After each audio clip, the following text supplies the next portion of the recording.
श्री संजीव राठौर जी, आप भारत विकास संघ के राष्ट्रीय अध्यक्ष पद पर हैं। अभी कुछ दिनों पहले कथावाचक श्री अनिरुद्धाचार्य जी ने अविवाहित बेटियों पर जो अभद्र टिप्पणी की थी, आपकी क्या राय है? आप इस विषय में क्या कहना चाहेंगे? सबसे पहले नमस्कार।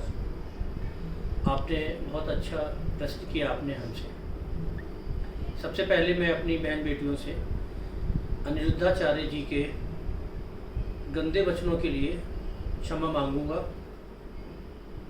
जो अनिरुद्धाचार्य जी भी मांग चुके हैं। और उनका जो भाव था कहने का वो कुछ और था, लेकिन उनको भाषा का ज्ञान नहीं है।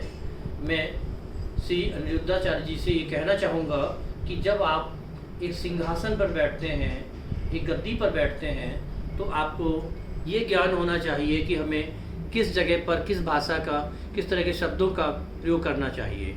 शब्दों का चयन हमारे वाक्यों की कला होती है। उन्होंने जो भी बोला, भाव उनका गलत नहीं था, लेकिन अपनी बात कहने का तरीका उनका बहुत बहुत गलत था। इसके लिए मैं खेद व्यक्त करता हूं और ऐसे कथावाचक को मैं पुनः कहना चाहूँगा कि ये उनकी गलत भाषा है, इसको सुधारें। भारत विकास संघ का एक उद्देश्य मातृशक्ति का सम्मान भी तो है। आप क्या सोचकर चुप हैं कि आपके सामने बेटियों के चरित्र पर कीचड़ उठाया जा रहा है? देखिए, मैं भारत विकास संघ का राष्ट्रीय अध्यक्ष हूँ और जिसके नाते आप कह सकते हैं मैं चुप नहीं हूँ।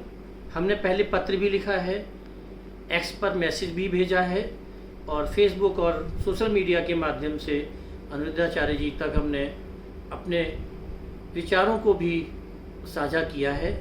शायद उन तक हमारी बात पहुंच चुकी होगी। हमने अनिरुद्धाचार्य जी को लिखा है कि आपने जिस अभद्र भाषा का प्रयोग किया है, उस अभद्र भाषा के प्रयोग में आपको माफ़ी सार्वजनिक तौर पर, लिखित तौर पर उन बेटियों के सामने मांगनी होगी और रक्षाबंधन के पर्व पर उनको कम से कम 1000 अविवाहित कन्याओं को उनके पैर धोकर, उनका तिलक करके, उनको भोजन पान करवा करके और अपनी गलती को सुधारने का वादा करें। अगर वो ऐसा नहीं करते हैं तो भारत विकास संघ एक अपने उद्देश्य जो मातृशक्ति सम्मान, बेटियों के सम्मान के लिए हमेशा काम करता रहता है, जो पूरे भारत में काम कर रहा है, हम उनके खिलाफ फिर अपनी बात ही नहीं करेंगे। हम सड़क पर भी उतर आएंगे, क्योंकि अनिरुद्धाचार्य के वाक्यों से पहले मुझे बेटियों का सम्मान करना आता है, अपनी बहनों का सम्मान करना आता है। अगर उनके सम्मान पर ठेस पहुंची और हमारे उद्देश्य का उल्लंघन हुआ तो हमें इस पद से इस्तीफा देना पड़ेगा। अगर हम भारत विकास संघ के उद्देश्य का पालन नहीं कर सकेंगे तो मैं इस बात को किसी भी तरह से उनसे मनवाने की कोशिश करूंगा। मैं आशा करता हूं कि अनिरुद्धाचार्य जी मेरे इस वीडियो को भी देखेंगे, मेरी भावनाओं को, मेरी बातों को सुनेंगे। हमारे लिए संस्कार, संस्कृति पहले है, हमारे देश की बेटियां पहले हैं, हमारी बहनें पहले हैं। जय हिंद, जय भारत विकास संघ।